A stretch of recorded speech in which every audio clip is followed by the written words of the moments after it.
this book, I sold it before I wrote it. I sold it based on the first few chapters, which also ended up changing as they always do, and a synopsis, which I'm sure ended. I should go back and look at it, but I'm sure it changed. And I had a deadline with this, so I didn't have the luxury of time with it where I would be able to take portions of this and send it to my writers group and be like, well, what do you think? Hmm. And I really had to just kind of get through it. I'm feeling stressed just as you're as you're saying Yeah. this.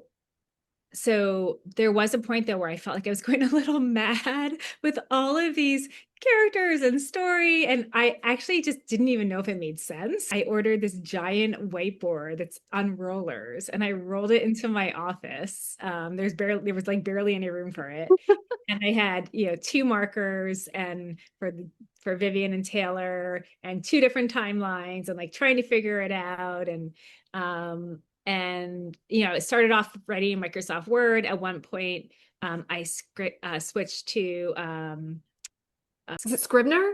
yeah, Scrivener, exactly, where you can sort of play around a little more with, or you can more easily play around with maybe shifting chapters around.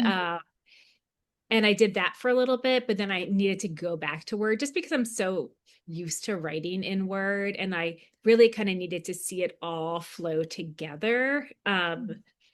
But for a brief period, that was helpful as well. But that was also tricky, just figuring out from a pacing and tension standpoint, how it all would play together. How was the experience different with this second book than with your first book?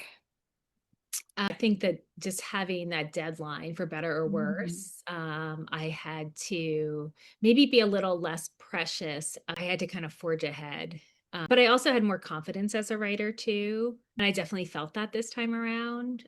So I think there are both of those elements there. But it's very different. I mean, when you're writing your first book, you have no idea if it's ever going to see the light of day. You don't have an agent. You're just writing and have no idea what's going to happen with it, but you're writing because you believe in it and you want to. So there is that difference. Yeah.